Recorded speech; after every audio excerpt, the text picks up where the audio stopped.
Hi friends, मेरा नाम है काजल और आप देख रहे हो एमके इलेक्ट्रॉनिक्स। तो आप देख सकते हो मेरे पास एक एम्पलीफायर आया है जो कि साउंड नहीं आ रहा है। आप देख सकते हो यहाँ पे मैं ईएसबी को कर दिया और यहाँ पे आप देख सकते हो मैं स्पीकर भी कनेक्ट कर दिया और ये दोनों चैनल में कोई भी साउंड नहीं आ रहा है। मैंने तो ए चैनल में लगा दिया, चैनल नंबर 1 पे लगा दिया। तो आप देख सकते हो तो साउंड नहीं रहा और मैं आपको मेमोरी लगा के भी दिखाता हूँ। आप देख सकते हो यहाँ पे यूएसबी प्ले चालू हो गया है। साउंड आप देख सकते हो कोई भी साउंड नहीं है, दोनों चैनल पे नहीं साउंड है। मैंने दोनों को चेक किया, उसके बाद मैंने इस एम्पलीफायर को खोल दिया और आप देख सकते हो यहाँ पे कोई भी साउंड नहीं है। और मैं अंदर से भी लगा दिया क्योंकि सोल्डरिंग कर दिया ताकि आपको लूज़ कॉन्टैक्ट ना लगे। और दोनों में साउंड नहीं आ रहा है। यहाँ पे दो आईसी ख़राब हो गया है और इसमें एक प्रॉब्लम हो गया। आप देख सकते हो यहाँ पे रजिस्टर जल गया है और यहाँ पे भी रजिस्टर जल गया है और पीएफ ख़राब हो गया है। दो पीएफ और दो रजिस्टर ख़राब हो गया है। ये जो आईसी है बहुत ही फेमस आईसी है 4440। ये जो आईसी है ज़्यादातर एम्पलीफायर में जो छोटा होम एम्पलीफायर होता है उसमें लगा हुआ रहता है और ये साउंड क्वालिटी भी बढ़िया है, इसमें बेस ट्रैवल भी अच्छा है। तो इसमें स्पीकर ज़्यादा लगाने के कारण ऐसा हो गया है, ज़्यादा स्पीकर डाल दिया इसमें। तो इसमें दो दो करके स्पीकर डाल दिया था इसलिए ऐसा हो गया। और इसमें दोनों आईसी अभी हीटिंग भी नहीं हो रहा है और कोई भी साउंड भी नहीं है। तो आईसी को खोल के रिप्लेस करके देखते हैं। और इसमें एक प्रॉब्लम है, अगर ये प्रॉब्लम आप सॉल्व नहीं करोगे और उसके बाद आईसी ऐसे ही डाल दोगी तो आईसी लगाते ही उड़ जाएगा। तो आपको ये फॉल्ट देखना चाहिए और आप देख सकते हो मैं अभी ये फॉल्ट कैसे फाइंड करता हूँ और आपको भी दिखाता हूँ क्या प्रॉब्लम होता है। आप आईसी बार बार लगाओ, बार बार 2-3 मिनट चलेगा, उसके बाद फिर से आईसी ख़राब होगा। फिर लगाओगे फिर से 2-3 मिनट चलेगा, उसके बाद फिर से आईसी ख़राब होगा। तो यही प्रॉब्लम आपको दिखाता हूँ कैसे ये प्रॉब्लम आता है। तो आप देख सकते हो ये जो एम्पलीफायर बोर्ड है इसको मैंने खोल लिया। तो अभी आईसी को खोल के आईसी को पहले रिप्लेस करते हैं और उसके बाद आपको क्या प्रॉब्लम है उसको भी दिखाऊंगा। अगर वो आप सही नहीं करोगी तो आपका आईसी बार बार उड़ जाएगा। यहाँ पे देख सकते हो ये रजिस्टर जल गया था। ये आईसी, ये दो स्पीकर, दो स्पीकर यहाँ पे देख सकते हो जो स्पीकर का कनेक्शन है इसके साथ एक पीएफ लगा हुआ है 104 करके। और दूसरा जो वायर है, दोनों वायर के साथ एक पीएफ और एक रजिस्टर लगा के ग्राउंड कर दिया है। तो ये जो नेटवर्क कनेक्शन किया हुआ है एक, यही प्रॉब्लम है अभी। तो आपको अभी चेक करा के दिखाता हूँ।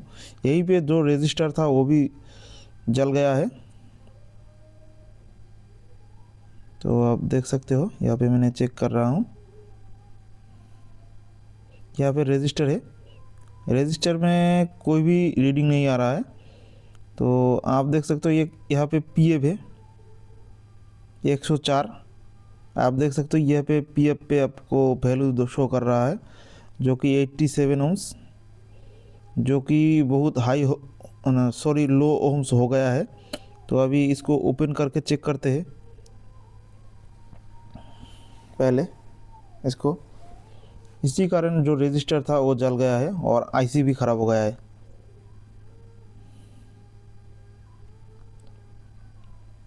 और आप देख सकते हो यहाँ पे 68 ओम्स दिखाई दे रहा है अभी। ये जो दोनों पीएफ है, दोनों पीएफ को मैंने रिप्लेस कर दूंगा क्योंकि ये दोनों पीएफ ख़राब है। उस साइड का जो पीएफ है उसको भी ओपन कर देते हैं और इसका भी वैल्यू चेक करते हैं।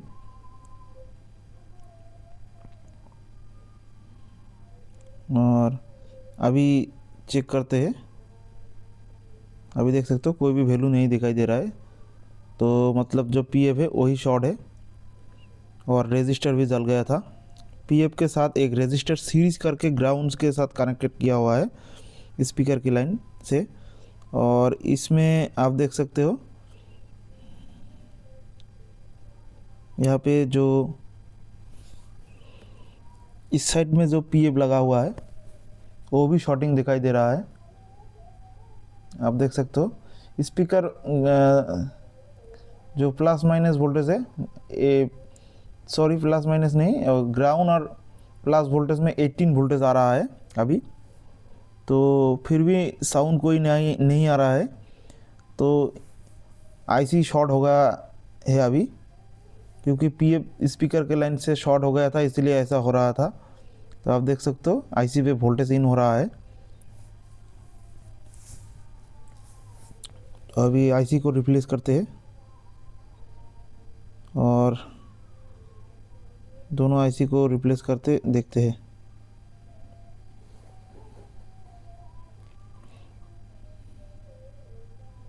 आप देख सकते हो मैंने आईसी को खोल दिया, एक आईसी को काट दिया और एक आईसी को काट रहा हूँ आपको दिखाने के लिए कैसे ओपन करते हैं। अगर आप ऐसे नहीं करोगी तो आपको ज़्यादा टाइम लगेगा और जो बोर्ड में जो आईसी का कनेक्शन लाइन है वो भी ख़राब हो सकता है। इसीलिए आईसी को काट के अलग कर दो और उसके बाद जो एक एक टांग को खींच के बाहर निकालो। आप देख सकते हो ऐसे करके करना होगा आपको।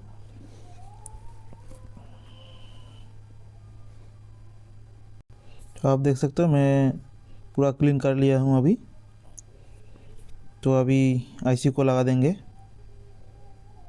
और इस साइड 2 पीएफ और 2 रजिस्टर है उसको भी रिप्लेस कर देंगे, क्योंकि यही प्रॉब्लम करेगा बाद में। अगर आप नया आईसी लगाओगी ये चीज़ नहीं रिप्लेस कर दोगी तो उस टाइम तो बजेगा आईसी, लेकिन आधा घंटा 10 मिनट 15 मिनट में आपका जो आईसी है आईसी ख़राब हो जाएगा। तो आप आईसी देख सकते हो ये CD 4440 है। तो मैंने एक नया आईसी दो भी नया आईसी ले लिया, तो दोनों को लगा दूंगा। और दोस्तों ये आईसी अभी मार्केट में नहीं मिल रहा है ओरिजिनल, और ओरिजिनल का प्राइस भी बहुत हाई है, तो इसीलिए मार्केट में चालू चीज़ ही चल रहा है अभी। तो इसी को ही लगाएंगे क्योंकि ओरिजिनल का प्राइस भी बहुत हाई है।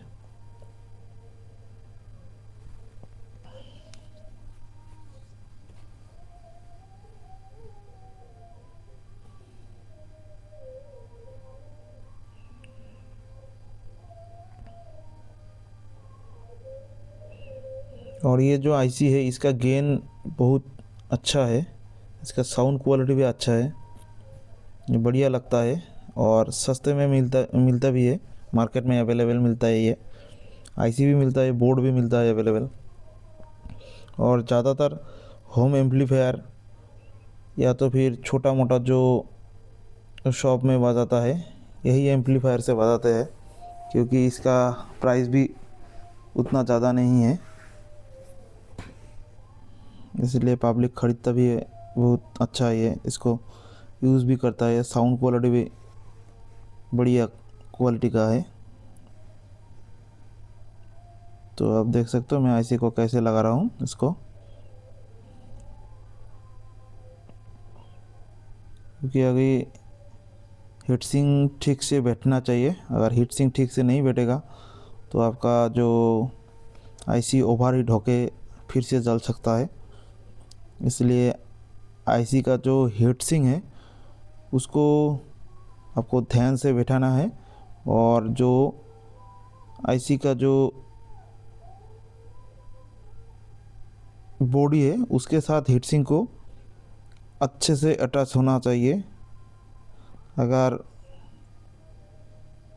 आप नाट लगा दोगी उसके बाद आईसी नीचे रह जाएगा, हीटसिंक के साथ टच नहीं होगा, तो आपका आईसी ओवर हीट होकर ख़राब हो सकता है। तो इसीलिए ध्यान से लगाना होगा आपको।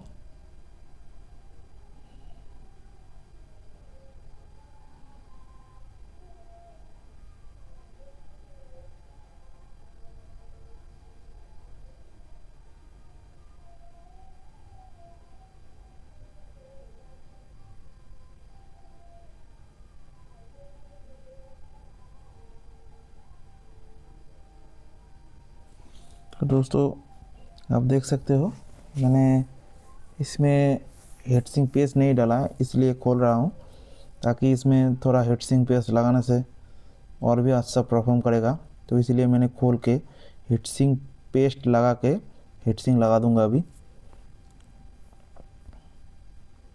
तो आप देख सकते हो मैं थोड़ा हीटसिंक पेस्ट ले लिया।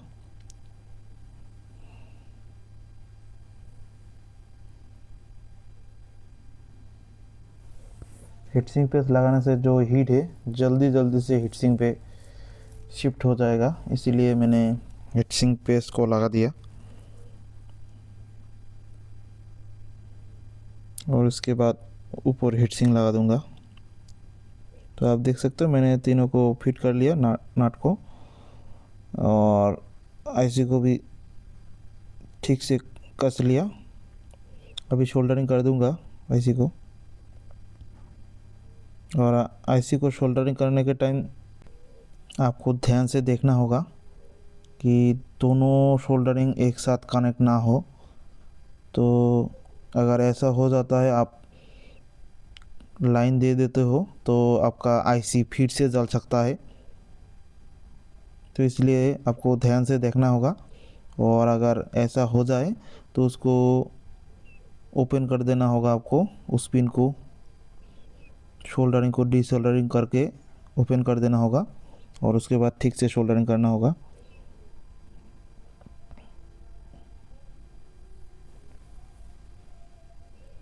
तो आप देख सकते हो मैंने पूरा शोल्डरिंग कर लिया हूँ अभी। तो अभी जो और रेजिस्टर और जो कैपेसिटर है उसको भी चेंज करेंगे, क्योंकि ये जो रेजिस्टर और कैपेसिटर है ये भी रिप्लेस करना ज़रूरी है। अगर नहीं तो आप ऐसा ही लाइन दोगी तो एम्पलीफायर तो चालू हो जाएगा और साउंड भी आएगा, लेकिन ज़्यादा देर तक नहीं चलेगा, फिर से ख़राब हो जाएगा आपका एम्पलीफायर। तो ऐसे को क्लीन करके मैं आपका ये जो रेजिस्टर और कैपेसिटर है इसको भी रिप्लेस करेंगे। और जो 104 नंबर का जो पीएफ कैपेसिटर होता है वो मेरे पास उतना छोटा वाला नहीं है, तो मेरे पास बड़ा है। तो आपको दिखाता हूँ कौन सा वाला मैं लगाऊंगा, ताकि थोड़ा हेवी भी हो जाए।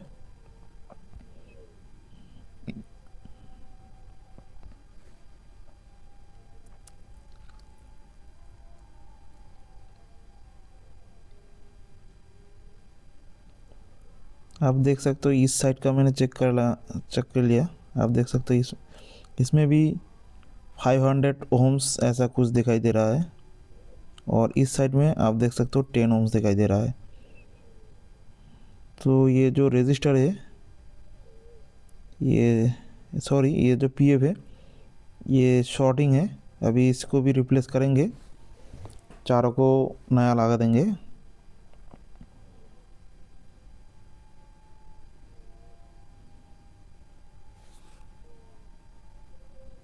आपको ओपन करके भी चेक करा के दिखाता हूँ।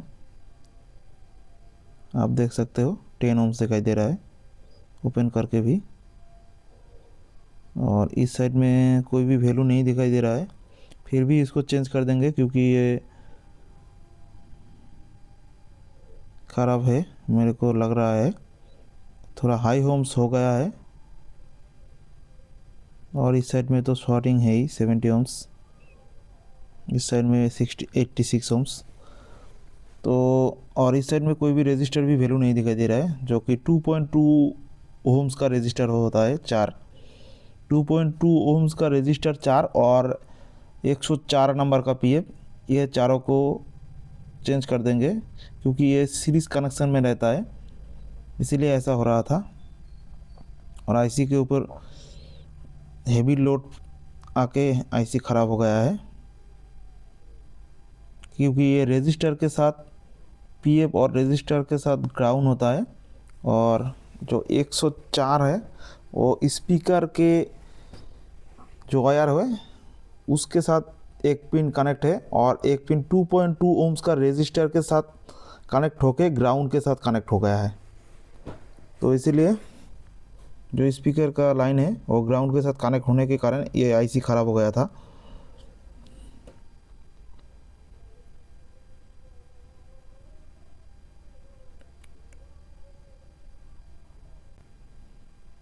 और दोस्तों ये जो रजिस्टर और जो पीएफ कैपेसिटर सीरीज़ में लगा हुआ रहता है, ये स्पीकर का साउंड को फिल्टर करने के लिए काम करता है।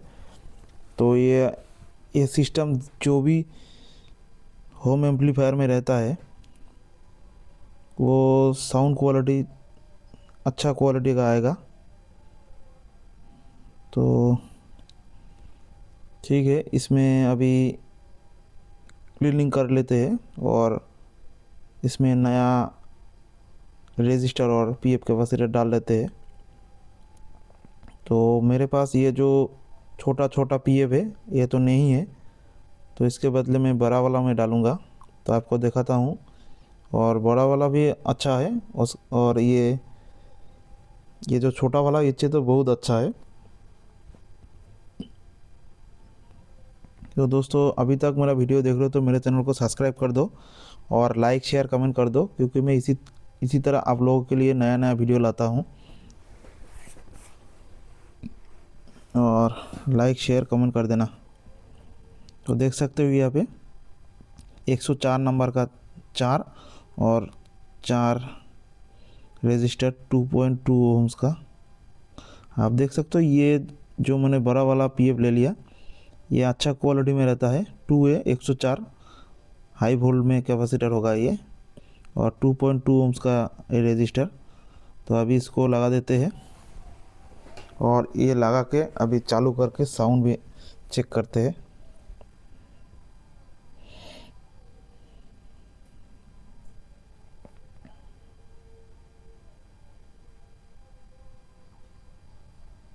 तो रजिस्टर को पहले लगा लेते हैं।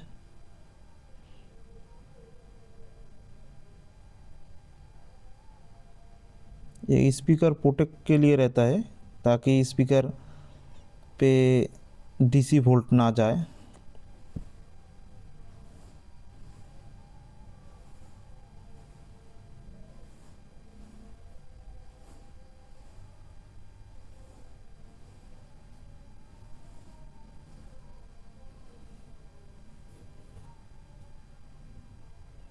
तो आप देख सकते हो दोस्तों मैंने लगा लिया,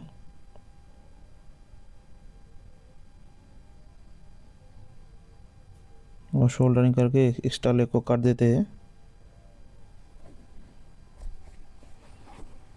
और दोस्तों आप लोगों के लिए फुल वीडियो बनाया मैंने, नहीं तो मैं उतना फुल वीडियो नहीं बनाता, ताकि कुछ फ्रेंड ने मेरे को कमेंट किया है फुल वीडियो बनाने के लिए, तो इसीलिए मैं फुल वीडियो बना रहा हूँ।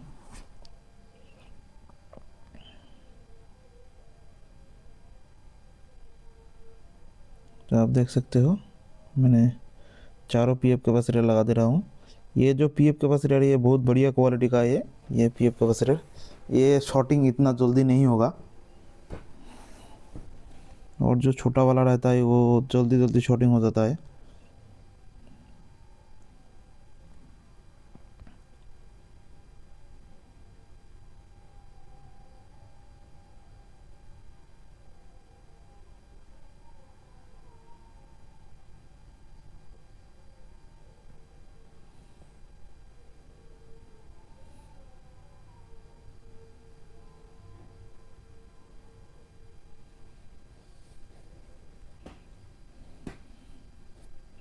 और दोस्तों आप देख सकते हो मैंने शोल्डरिंग कर दिया।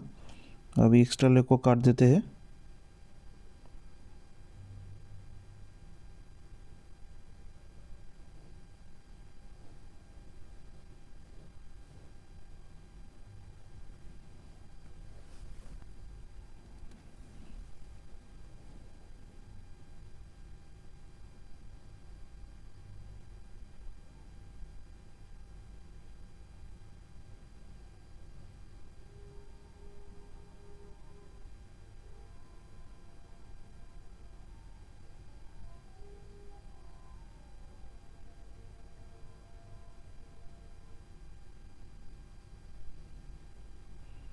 और दोस्तों ये स्पीकर का यार एक मैंने खोल दिया था, अभी इसको भी लगा सोल्डरिंग कर देते हैं।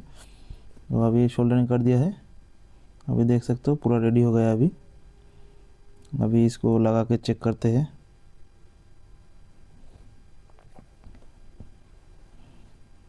बहुत सिंपल सा ये एम्पलीफायर है, एक ही बोर्ड में सब कुछ है।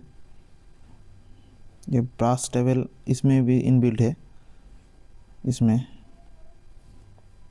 तो आप देख सकते हो अभी चालू हो गया है, साउंड भी आ रहा है अभी। तो अभी पूरा फिटिंग करके आपको चेक कराता हूँ।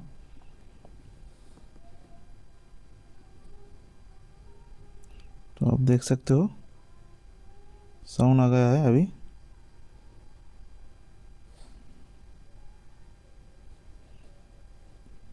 और इसका साउंड भी बढ़िया क्वालिटी का है।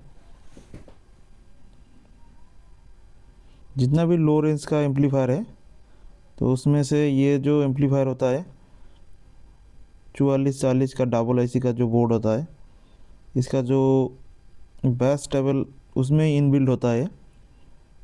तो इसमें बहुत बढ़िया क्वालिटी का साउंड क्वालिटी आता है, इसलिए।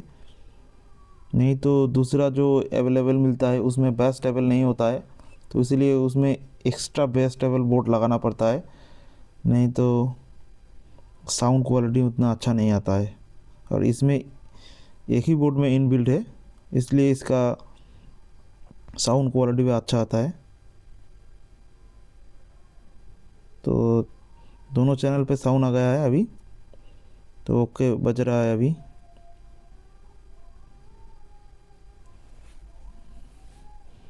बेस टेबल भी बहुत बढ़िया क्वालिटी का आता है इसका। अगर ये जो एम्पलीफायर है इसको, तो आप देख सकते हो मैं आईसी को नाट के साथ कनेक्ट कर दिया एकदम बॉडी के साथ। तो अभी कैबिनेट को लगा के रेडी करके आपको साउंड सुनाता हूँ। और दोस्तों ये जो एम्पलीफायर आता है, अगर इसका हीटसिंक और जो फैन बहुत बढ़िया क्वालिटी का लगाओगे आप, तो इसमें आईसी उतना ख़राब नहीं होगा और इसका क्वालिटी भी अच्छा रहेगा, साउंड भी अच्छा रहेगा और आईसी हीट भी नहीं होगा तो ख़राब भी नहीं होगा। नहीं तो आप ऐसे ही लगा दोगी तो आपका ज़्यादा दिन नहीं लास्टिंग करेगा, क्योंकि इसका आईसी हीट होके ख़राब हो जाता है, क्योंकि इसका हीटसिंक भी उतना अच्छा नहीं देता है, कंपनी ने देता है अगर उसका कॉस्ट भी ज़्यादा हो जाता है, तो इसीलिए इसको अलग से हीटसिंक लगाना ज़रूरी है। तो बाकी नेक्स्ट वीडियो में हम एक वीडियो बना देंगे, अच्छा क्वालिटी के हीटसिंक लगा के रेडी कर देंगे और आपको दिखाएंगे। तो ठीक है, कंपनी ने दिया तो और क्या, ऐसे ही चले। तो आप देख सकते हो रेडी हो गया। तो अभी आप साउंड सुन सकते हो कैसा साउंड आ रहा है, आप देख सकते हो। USB मैंने पहले कर दिया, अभी आप साउंड सुन सकते हो। तो थैंक यू दोस्तों, मिलते हैं नेक्स्ट वीडियो में। तो ओके।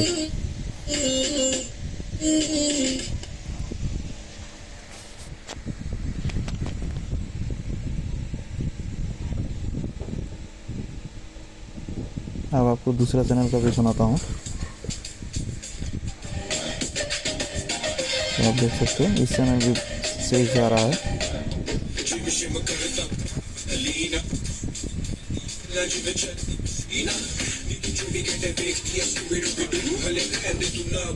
थैंक यू दोस्तों।